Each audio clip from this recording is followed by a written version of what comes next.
Hello everyone, welcome back to my channel. Very sorry, অনেক দিন পর আমি ভিডিও আপলোড করছি, সো কেউ আমাকে গালাগালি করো না প্লিজ। তো আমি একটু ব্যস্ত হয়ে গেছিলাম এই ভিডিওটার পেছনে। এর পেছনে অনেক কারণ আছে, সেই জন্য অনেক দিন পর একটা করে ভিডিও দিচ্ছিলাম। আসল কারণটা তোমাদের বলে দিই। কারণটা হচ্ছে আমার দিদির বাড়িতে পুজো ছিল আমার ভাগনার। সো সেই জন্য বাড়িতে যেহেতু আমার বাবা ঠাকুর বানাচ্ছিল, বাবার ঠাকুর নিয়েই যাওয়া হচ্ছিলো, এইসব জিনিস নিয়ে আমি ব্যস্ত ছিলাম খুব।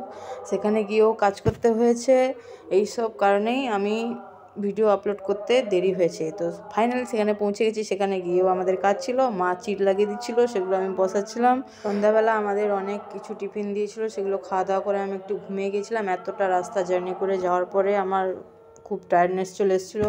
মা তো গিয়েই কাজে লেগে পড়েছিল, মার কথা ছাড়ো। তারপরে সেদিন রাতটা কোনো রকমে গেল। রাত 10টার দিকে মেবি আমরা কাজ করছিলাম। তারপরে সকাল থেকে উঠে আমি স্নান টান করে রেডি হয়ে সকাল দিদি আমাকে এই বেলের শরবতটা দিয়ে দেয়, কারণ সেদিন আমার উপোস ছিল। আমার দিদি, জিজু, মাসি, আমাদের 4 জনের সেদিন উপোস ছিল। তারপরে কিছু কাজ ছিল আমাকে, যেগুলো দিদি বুঝিয়ে দিয়েছিল, সেগুলো সব করছিলাম। পুজোটা ছিল আমার ভাগনার মানসিক, কারণ আমার ভাগনা যখন 2-2.5 বছর বয়স ছিল তখন পুকুরে পড়ে গেছিলো, তো সেই জন্য মানসিক করা হয়েছিল, সেটাই পরিশোধ করা হলো। এখানে যে দুজনকে দেখতে পাচ্ছ, একজন হচ্ছে আমার ভাগনা আর একজন হচ্ছে দিদির ভাসুরের ছেলে। তারও একটা মানসিক ছিল গৌরাঙ্গ মহাপ্রভুর এবং কার্তিক ঠাকুরের। সো এখানে পুজোর তোড়জোড় শুরু হয়ে গেছে। তারপরে আমরা ঘর তুলতে বেরিয়ে পড়ি সবাই মিলে। দিদির বাড়ির সামনে একটা শিব মন্দির ছিল, তো সেখানে পুজো দেওয়ার একটা প্ল্যান ছিল। তোমরা মানো আর নাই মানো, পুজো বাড়ি আর একটা মন্দিরে, দুটো জায়গায় মানে মনে একটা আলাদাই শান্তি থাকে, কোনো টেনশন থাকে না, মাইন্ড পুরো ফ্রেশ থাকে, মানে আলাদাই লাগে। মানে আমার তো ফিল হয়, তোমাদের কি লাগে তোমরা কমেন্টে জানিও প্লিজ। সো এটা গঙ্গা দেবীকে আহ্বান জানানো হলো, তারপরে পরপর মনসা দেবীকেও আহ্বান জানানো হবে। তারপরে আমি তাদের সাথেই বাড়ি চলে গেছিলাম। তারপর সেখান থেকে এসে আমি আবার শিব মন্দিরে এসেছিলাম, কারণ তারা সেখানে সেই পুজোগুলোয় ব্যস্ত ছিল। তো মন্দিরে পুজো দেওয়াটা আমি কন্টিনিউ করেছি। সেখানে গিয়ে মানে মাথা পুরো ঠান্ডা, কোনো কিছুই মাথায় নেই, জাস্ট ফিল হচ্ছে মানে কিছুই নেই আমার মধ্যে, এরকম একটা কিছু। মানে ভোলেনাথকে দেখলেই আমি কেমন পাগল হয়ে যাই, এরকম একটা ব্যাপার। তারপর সেখানে পুজো টুজো কমপ্লিট করে প্রথমে একটু ভাবছিলাম যদি প্রদীমশাই আমাকে একটু বকে, তা কিন্তু না, আমাকে বকেনি, আমাকে সবটা বুঝিয়ে নিয়েছিলেন। কারণ পুজোটা সবাই তো সবটা জানে না, আমাকে দেখিয়ে দিয়েছিলেন, যেরকম বলেছেন আমি সেরকম করে দিয়েছি। তারপরে এখানেও বাড়ি চলে এসেছি, এখানে পুজো শুরু হয়ে গেছে। আমাদের পুজো টুজো কমপ্লিট করে অঞ্জলি দিতে প্রায় সন্ধেই হয়ে গেছিলো। তারপরে আর কোনো কিছু ক্লিপস নেওয়া হয়নি, খাওয়া দাওয়া করে পুরো ঘুমাচ্ছিলাম একটু। তারপরে সন্ধ্যাবেলা একটু বেরিয়েছিলাম দিদির ওই গ্রামের মন্দির দেখতে। এটা হচ্ছে গ্রামের হরিমঞ্চ, আর এটা হচ্ছে গ্রামের মেন মন্দির, যেখানে কালী মায়ের মূর্তি আর শীতলা মায়ের মূর্তি, আর একটা কী মূর্তি ছিল আমার ঠিক মনে নেই, আমি বলতে পারবো না। তো এটা দিদির বাড়িতে আমরা গেছিলাম মঙ্গলবার, বুধবার ছিল গঙ্গা পুজো, মনসা পুজো আর কার্তিক পুজো, আর বৃহস্পতিবার ছিল হরিমঞ্চ প্রতিষ্ঠা আর মহাপ্রভুর আগমন, আর শুক্রবার ছিল ওই অন্নভোগ প্রসাদ খাওয়ানো। তো শনিবার থেকে শুরু হয়ে গেছে দিদিদের গ্রামের মন্দিরের পুজো, 5 দিন ধরে চলবে, অনেক কিছু আছে। সো আমি ওই ঘট বিসর্জনের পরে এই ডাব কুড়িয়ে এনেছিলাম, আমাকে একজন বলল যে এগুলো খেতে নেই মামার বাড়ির লোককে, সো আমি রেখে দিয়েছি, কে খেয়েছে আমি জানি না। তারপর এখানে মঞ্চ প্রতিষ্ঠাও শুরু হয়ে গেছে। দুপুরে খাওয়া দাওয়া করার পরে একটু ঘুমাতে গেছিলাম, আর আমার ভাগনা আমার ঘুম উড়িয়ে দিয়েছে। কি মারপিট, কী যে মারে আমাকে, মানে ভগবান জানে আমাকে কি মনে করে ও। তারপরে এই মারামারি করে একটু দিদি বকতে ঘুমিয়ে গেছিলো। তারপর সন্ধ্যাবেলা সবাই রেডি হয়ে চলে গেছি মহাপ্রভুকে আনতে। সবাই মানে খুব সুন্দরভাবে রেডি হয়েছিল সেদিন। তারপরে আমরা সবাই মিলে বেরিয়ে পড়েছি টোটোতে করে। এটা হচ্ছে দিদিদের গ্রামের বারোয়ারি মন্দির, দুর্গাপুজো হয় এখানে। তো এখানেই যাচ্ছে পালকিতে করে আমাদের মহাপ্রভু। সো সবাই নাচতে নাচতে খুবই আনন্দ করতে করতে মহাপ্রভুকে বাড়িতে নিয়ে চলে এসছে।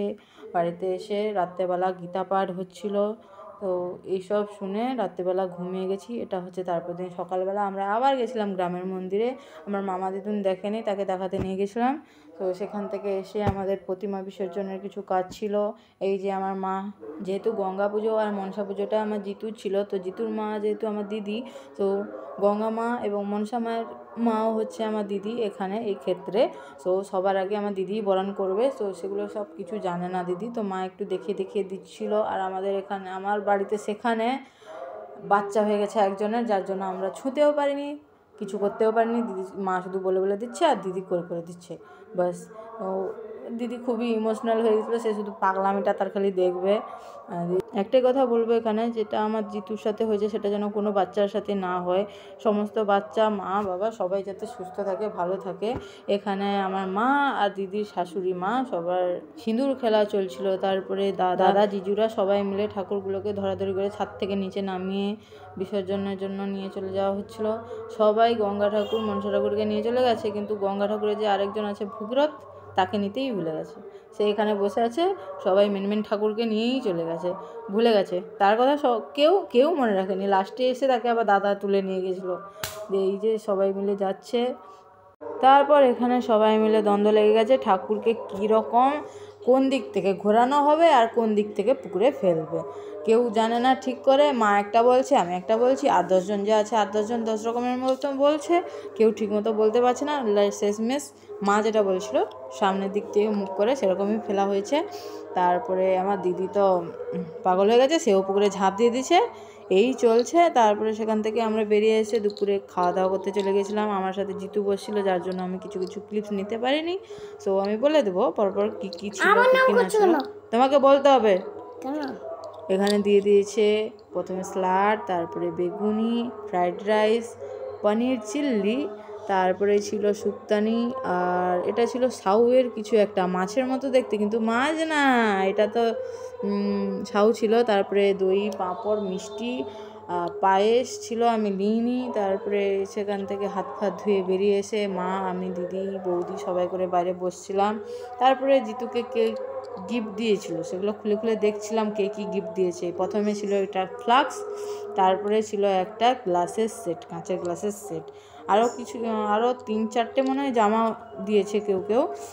সো এই খাওয়ানোর দিন মামারা গাড়ি করে এসেছিলো, দাদা, বৌদি, মা সবাই করে চলে গেছে।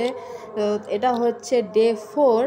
আজকে হচ্ছে গ্রামের মন্দিরের পুজোর ঘর তুলতে এসছে সবাই মিলে। জিতু তো কী বায়না করেছে, আইসক্রিম খাবে। তারপরে আমি আবার বাড়ি এসে টাকা নিয়ে গিয়ে আইসক্রিম কিনে দিয়েছি। এটা হচ্ছে ঠাকুর পুজো হওয়ার আগেই সবাই বক্স বাজিয়ে ঠাকুর নিয়ে যাচ্ছে। আমাদের সেদিকে এটা নেই, মানে করতে দেখি না। আমি দিদির বাড়ির এদিকেই এটা হয়, আমি দেখেছি, এটা খুব ভালো লাগে। তারপরে সেটা দেখার পরে আমি দিদি সবাই করে রেডি হয়ে দিদির বাড়ির পেছন পাশে একটা মনসা পুজো হচ্ছিলো, সেখানে চলে গেছি। ক্লাব থেকে সেখানে ফুচকা খাওয়া ছিল, সবাই ফুচকা খেয়েছি। এটা হচ্ছে এতদিনের ব্লগ জমে থাকা। ভালো লাগলে লাইক, কমেন্ট, শেয়ার করো। বাই।